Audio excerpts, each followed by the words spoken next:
How? No, that didn't matter now. The fact was, he'd been caught. Absolutely, utterly caught. Supervisor, you're right. I'm not fit to be your roommate. I'll leave immediately. I swear I won't come back. Ugh, my head's pounding. Don't you know any etiquette? Why are you shouting in a shared building this late at night? In the meantime, Kim Soleum turned back to the rabbit doll and spoke. Hearing someone beg so loudly makes me think. Maybe I should give him one chance, even if he's not qualified to live here. Kim Soleum turned his head sharply. You're saying you don't need the chance to live here. Why did that sound like... You don't need a chance to continue living in this plane of existence. Good. Then hand over the item. The fountain pen you were using.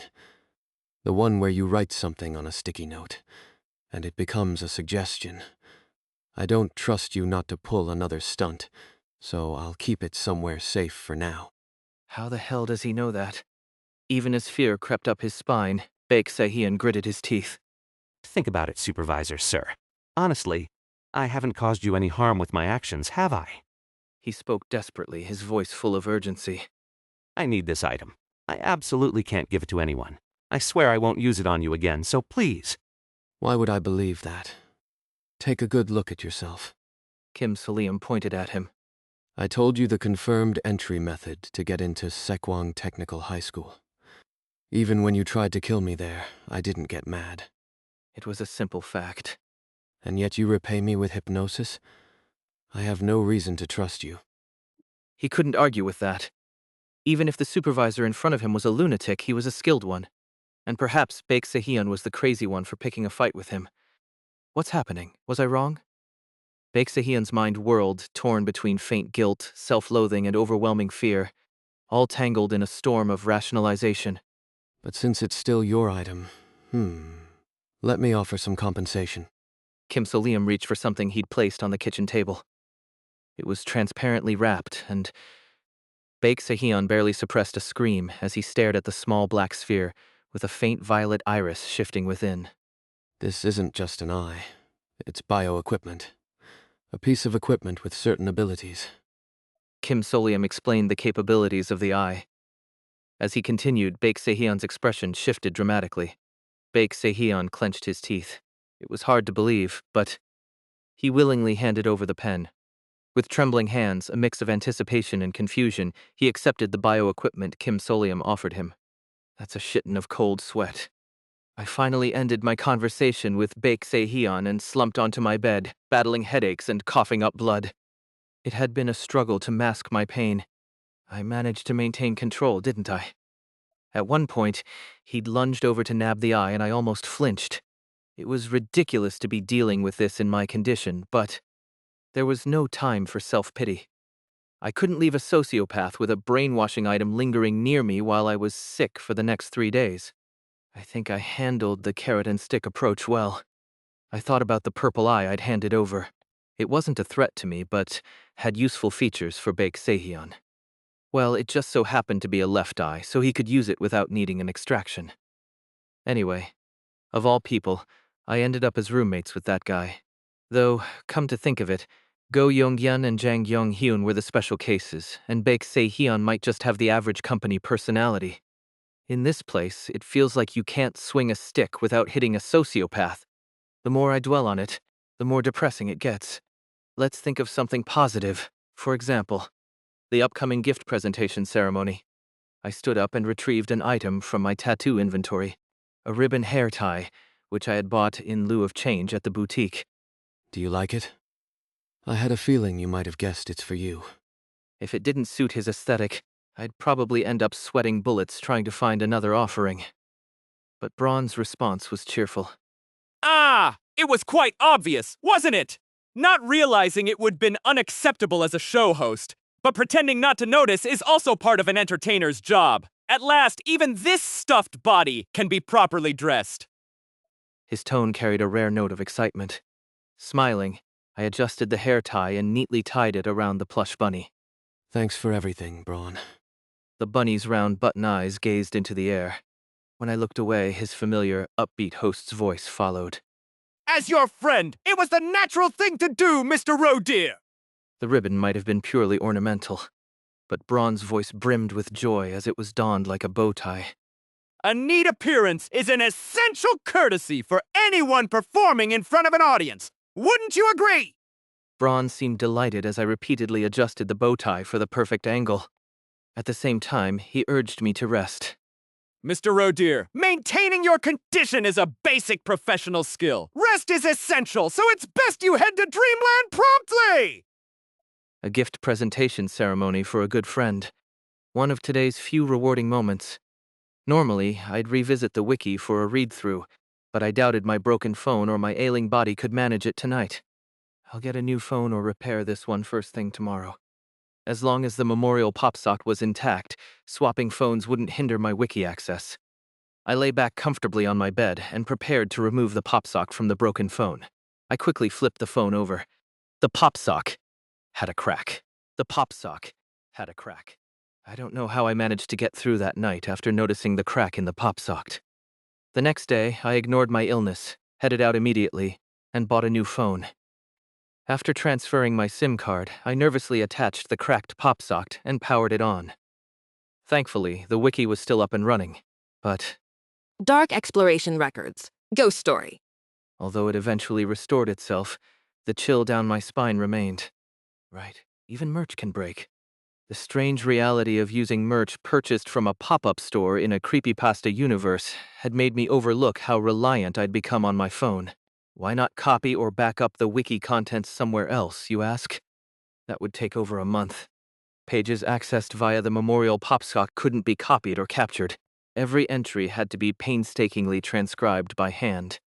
And there's no guarantee the popsock as it is would last that long. Still, no need to panic. These merch were, after all, from a creepypasta universe. I've built a foundation here over the past 6 months, and now other options have opened up. Or find a way to repair it. Interestingly, both required the same type of connection. The Disaster Management Bureau. The popsock's origin, of course. And I knew where items and the Silver Heart badge were manufactured. Naturally, I also knew how to gain access there, the passcode and the necessary preparations. Conveniently, I even had a temporary Disaster Management Bureau agent badge. I pressed my temples and thought, my sick leave's 3 days. Which meant I couldn't handle any follow-up tasks related to Death Lane or company work in this condition. But as long as I didn't report to work, I could exert myself in other areas if I could bear it. After all, my recovery was guaranteed in 3 days. However, I can't avoid the pain from the taxi fare-induced curse artificially. Since it's a curse, even the strongest painkillers wouldn't help. Moreover, using supernatural methods to escape the pain would only extend the curse's duration. Only actual suffering would count as payment.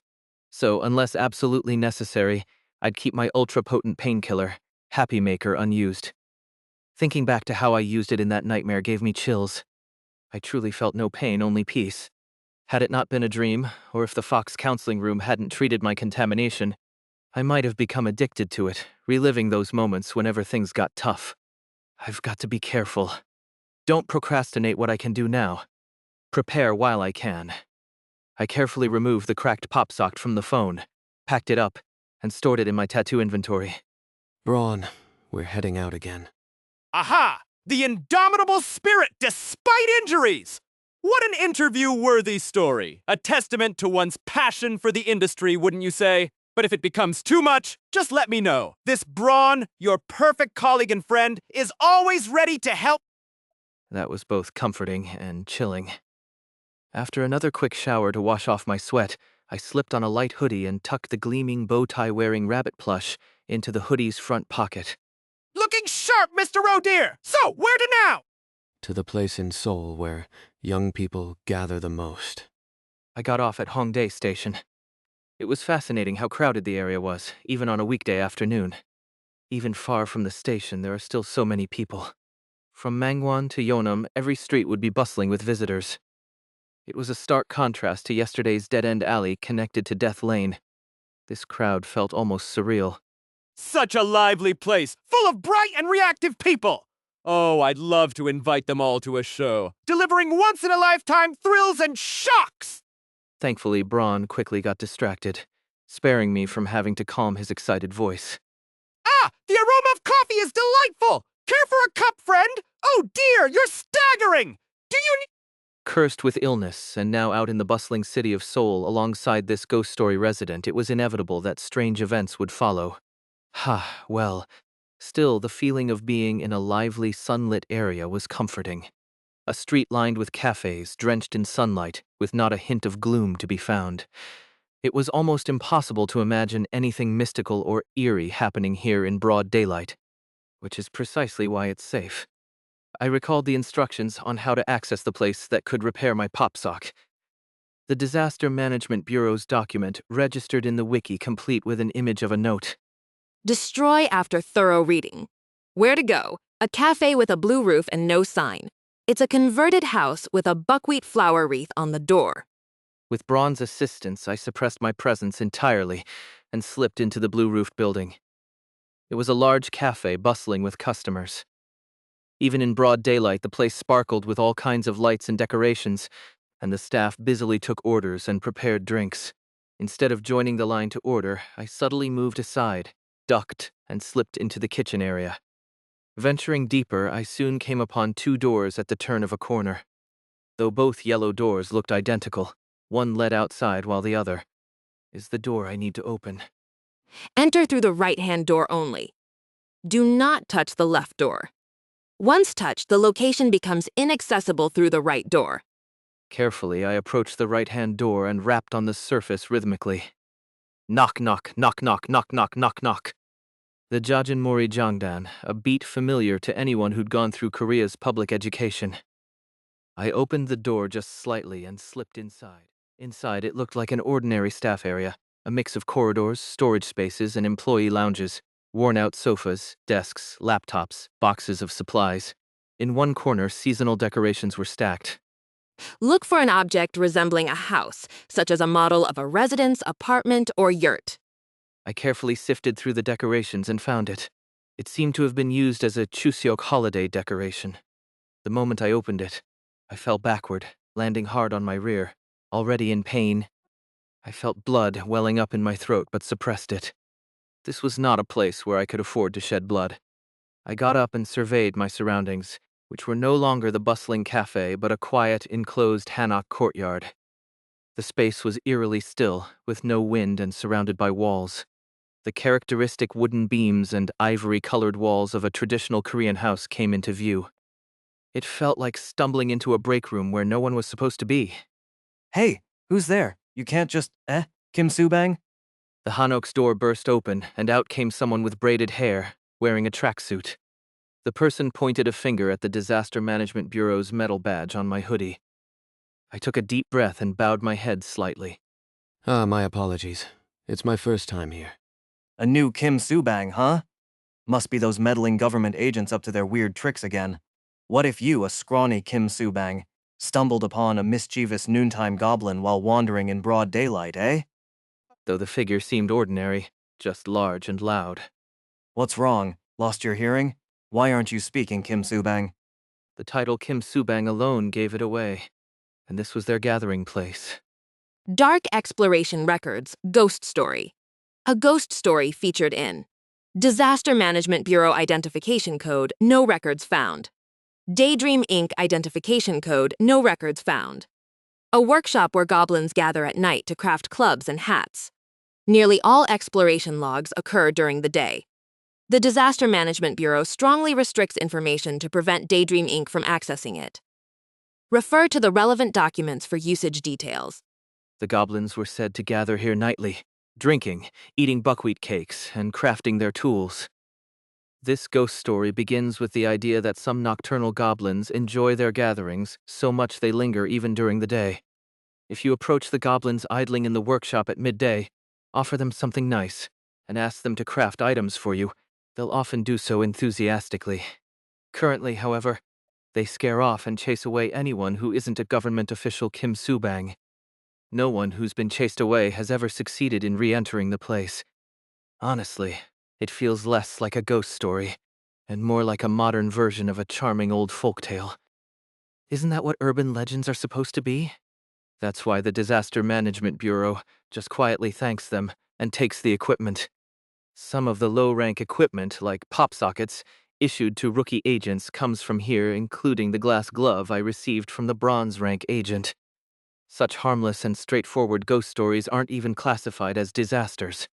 They're simply labeled as common supernatural phenomena by the Disaster Management Bureau. Although, there is one troubling description. People are often warned to beware of fearsome daytime goblins, though no sightings have been reported to date. This loose end hasn't even been picked up in the something, so it wasn't an immediate concern. Let's get this over with. I carefully unwrapped the pop sock, which I'd wrapped in multiple layers, and held it out to the goblin. I rushed over, hoping you could fix this. Ah, here's a token of gratitude. Kim Soobang, this isn't something we made, is it? Nope. Looks like someone copied us. Haha, funny, so funny. The goblin chuckled to himself and stretched his neck forward, closely examining the cracked pop sock. But the merch from the merch box had the same effects as the originals. Apparently, the source wasn't treated as identical. I'd need to be careful. Swallowing down spit and blood, I spoke. Then, is this too difficult to repair, even for your marvelous workshop? What are you saying?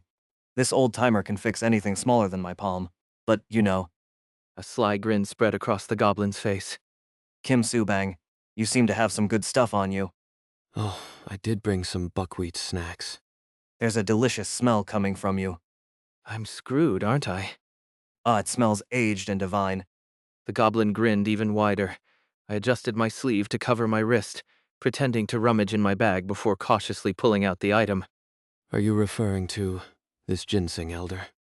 It was a piece of wild ginseng, previously used for bronze bath to release its sentience and purify it entirely. Though the cut surface had dried, the strong scent of earth and forest remained. That's it. Oh, how splendid, what a beauty. The goblin practically drooled over it. This would make a perfect tonic. How about it? I'll craft you a fine hoe or broom, or perhaps a lovely jade ring. Brazen yet amusing offers. What do you think, Mr. Rodeer? Would you trust the artisan's skill?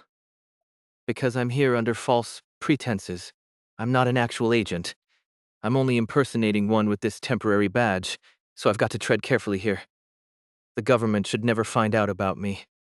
If the Disaster Management Bureau received a report of someone intruding on a ghost story they're desperately trying to control, it'd be a disaster.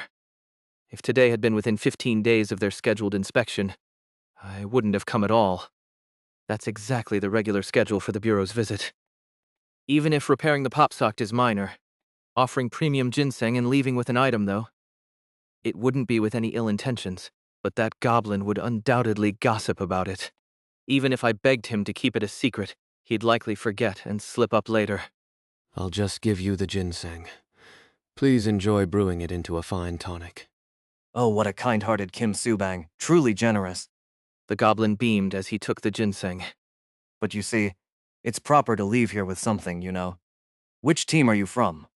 Judging by the temporary badge, are you one of the new recruits undergoing training? What the hell was this? Goblins may be loose-lipped, but you should have been more cautious. Your reasoning was sound, Mr. Rodeer.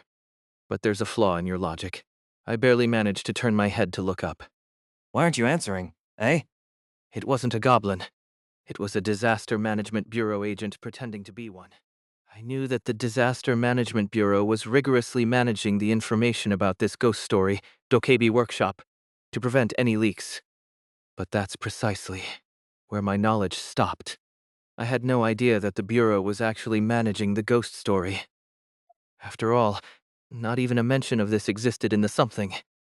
Who would have guessed they'd go as far as conducting undercover surveillance within the ghost story itself, keeping an eye on visitors and monitoring the equipment production? A Disaster Management Bureau agent, pretending to be a goblin. Oh my, why are you taking so long to answer? My head was spinning. Wait a second, what have I been saying up until now? As a chilling realization ran down my spine, I mentally replayed our earlier conversation like a fast-forwarded film. Thankfully, no critical mistakes, none at all. I could still recover. I could salvage this. With that in mind, I deliberately displayed a slightly pale, nervous expression. I'm sorry, Elder, but I wasn't given permission to discuss such matters. I am but a clueless rookie who hadn't caught on that this goblin was actually a fellow agent. A ghostly goblin interrogating me about my identity, had caught me off guard, leaving me fumbling to respond. Please let this work. I subtly raised my head, wearing a hesitant expression, as if thinking, what do I do about this goblin? Wow, these government Kim Soo-bangs sure have a lot to fuss over. Kim Soo-bangs refer to their divisions as teams, don't they? Why can't you just tell me? Yes, well, apologies. It's just how things are set up by the government. The agent disguised as a goblin clicked his tongue and stepped back. Still, a kind-hearted Kim Soo-bang like you who brought ginseng, I'll let you off. It seemed like the agent intended to keep up the goblin charade. The deflection worked. A classic case of teasing the junior. He was probably hoping that someday when a senior clued me in, that guy was an agent. I'd be utterly dumbfounded. The way he sniffed the ginseng stored in my tattoo and reacted made me suspect he'd adopted some goblin-like traits. He might have even used some kind of equipment to mimic goblin behavior and abilities. After all, goblins were notoriously mischievous. Thank you very much, Elder. I gave a deep bow, playing along. Kind-hearted Kim Soo-bang, I ought to repay your gift with some fine liquor. Come now, tell me what goblin item you'd like. You could sing a song or even dance for it. Now he was trying to reward the rookie. Perhaps he figured the ginseng I'd given him was a valuable item I'd gotten in a fluster. The most natural response would be, No, it's fine, Elder. Instead, could you extend your goodwill to the next government Kim Soo-bang who visits? As generously as you feel today. All right then, Kim Soo-bang. I always make sure to repay my debts. I smiled brightly and nodded, and the goblin seemed satisfied, even doing a little dance. Good. That topic seemed to have ended well. The conversation then naturally shifted to the pop sock I'd brought with me. So, the reason you're here today, Kim Soo-bang, is to get this trinket repaired, yes? Here came the real problem. This agent had already recognized that my pop sock wasn't made here. Sweat dripped from my palms. Sure enough, the goblin-disguised agent nonchalantly probed further. Where did this item come from? I'm not sure. I received it as a government-issued gift. Lately, even government Kim Soo-bangs have been sourcing items from other places. You never know when a fearsome daytime goblin might appear. True, the Disaster Management Bureau wasn't relying solely on this workshop to produce equipment for agents anymore. Even my silver heart badge must have come from somewhere else. Fortunately, the agent seemed to misinterpret the pop sock as something from another similar workshop. A convenient misunderstanding. Mentioning a fearsome daytime goblin at the end while staying in character as a goblin helped me relax a little. It allowed me to laugh it off and roll with it. Still, I'm screwed. This agent would undoubtedly remember me, the random visitor who showed up today and handed over ginseng. As soon as he leaves this ghost story and talks with other Disaster Management Bureau agents, I'll be flagged as a person of interest. Was there really no way out of this? Anyway, I'll fix up this trinket for you, so sit tight. The agent, imitating a goblin, disappeared into the Dokebi workshop, the tiled house, with my pop sock in hand. He was probably handing it off to the other goblins inside. A dark thought crossed my mind. What if the agent pieced everything together, confiscated my pop sock, and placed an emergency call to the Disaster Management Bureau? That thought alone made cold sweat trickle down my back. Thankfully, it didn't take long. Here, take your trinket. The returning agent tossed the pop sock lightly toward me. I barely restrained myself from cursing as I carefully caught it. The crack on the pop sock remained. However, the fissure was now filled with something smooth and glossy. An adhesive that shimmered jade green. Is it fully repaired now? Oh ho! You don't just serve rice without letting it simmer first. You think an elder's craft can be completed as easily as slurping cold porridge? Wait for the adhesive to dry. Handle it like a swaddled baby for a month. While doing so, wish for what form you'd like it to take. Then, it'll transform into a splendid trinket. I carefully held the pop sock. Feels like it'd break apart if I put any pressure on it. In other words, I'd have to handle it delicately for an entire month. I won't be able to access the wiki for a month. I'd been rereading it daily, trying to commit as much as possible to memory. This disruption was unsettling. Human memory has its limits, after all. I felt uneasy, but there was no alternative. I had to endure. Getting a new pop sock seemed out of reach. At least I managed to get it repaired. That left one problem. How do I leave this place naturally? Now, young Kim Soo-bang. How about a bite of that buckwheat cake you brought? Let's chat about what government Kim Soo-bangs have been up to lately. But dear Elder, I have no idea. If this conversation drags on, I'll be exposed in no time. I might not just end up on a wanted list. I could be tied up and hauled off to the Disaster Management Bureau's glass cell right now. I steeled my resolve. I'd be caught eventually, anyway. If I'm screwed either way, I'm going out with a bang. Yes, Elder.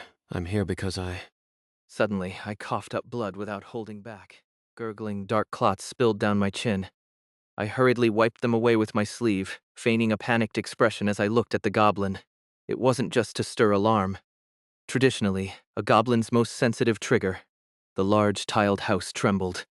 Why scary, why scary, why scary? Agu, quit making such a fuss. It's nothing. Scary. Who's it? Scary. Who's it? Even as the agent yelled, the house continued shaking. I paled, clapping a hand over my mouth as I retched. Get out of here. Who the hell sends a sick rookie to the goblin's turf? I'll deal with that bastard myself. No, Elder, I came here on my own. I didn't know any better. Elder, my foot. You still don't get it? Time to pretend I'd caught on. I widened my eyes, clumsily scrambling to my feet. The goblin agent crossed his arms. Consider yourself lucky, rookie, that this sunbae is stationed here. I wore the most clueless, dazed expression possible, as if I barely understood what was happening, and slowly got back up. Now, loud knocks, like broomsticks or wooden clubs, echoed from the tiled house's door. The agent clicked his tongue and barked at me. If you're sick, just rest. Why crawl into a place? Did HQ send you? Wait, if I play this right. Quickly, I rifled through my mental database of Disaster Management Bureau anecdotes.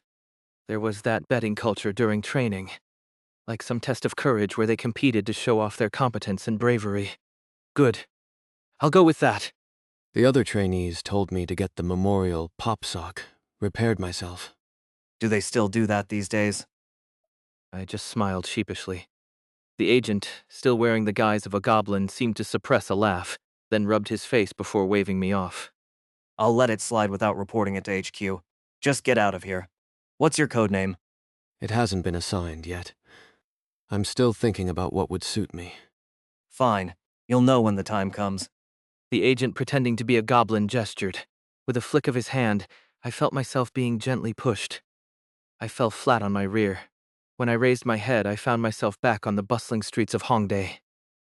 The streets were as lively as ever, the sun was blazing, and the cafe with the blue roof was busy as usual. I made it out alive, without being exposed. That was an excellent ad-lib, friend. I let out a long sigh, covering my face. I nearly sprawled out in the middle of the street. The next 2 days were spent in genuine recovery. Not being able to use the pop sock made me anxious, so I tried jotting down what I remembered from the wiki. But I stopped when I realized I might be unintentionally distorting or creating details that were never true.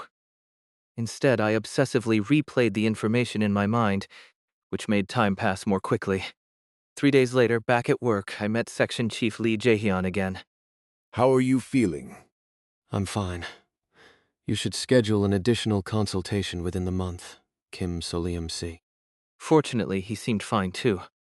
Section Chief Lee Jae-hyun didn't ask me anything further. Neither about Bronze Lights Out ability nor about the Blackwater mascot that had chased me. Even when I shared my side of the story as much as I could, he only responded with a calm, "I see," consistent as always. Because of that, I also found it hard to ask him any questions. Besides, after 3 days of sick leave, I had too much work piled up to waste time prying. Wow, how am I supposed to finish all this? After yet another irregular escape, the entire D Squad, except for 2 temporary employees, took immediate leave. The pressure from all sides was relentless. I spent the day writing reports with the section chief, doing interviews, and even calling Director Chong to express my gratitude. In the midst of it all, I had to include in my report how I'd used the taxi darkness to escape Death Lane, which left me racking my brain over how to explain how I knew to summon it. Should I just say I saw some flyer advertisement in Death Lane? But wouldn't that count as contaminating the manual? My head was spinning when... The taxi you summoned is categorized as a pending darkness under manual review. As I turned to look at Section Chief Lee Jae-hyun with a chill creeping over me, the lizard calmly added, That means it's information that can't be obtained through the company's official systems. So, I changed the recorded caller. You changed the report to say you were the one who called the taxi, squad leader. I was starting to grasp his modus operandi. Was this both a reward for my significant role in escaping Death Lane, and you taking responsibility as the squad's leader? And that wasn't the end of it. Oh, by the way, do you recall, squad leader? You once promised me some equipment during the pantry ghost story. Yes, it'll be ready by next week. I decided to wholeheartedly respect Section Chief Lee Jae-hyun. So what if he's a bit slow? He's the dream boss. Just deal with the slowness yourself. I shouted at myself internally and dove into the mountain of paperwork. New equipment in the works, new team roles ahead. A new chapter in my corporate life was on the horizon. But first, another darkness awaited me, along with a most unwelcome face. Well, long time no see, Mr. Rodeer. Research team's Kwok Jae-kang waved cheerfully at me. Would you be interested in, say, an abandoned elevator? No way. Absolutely not.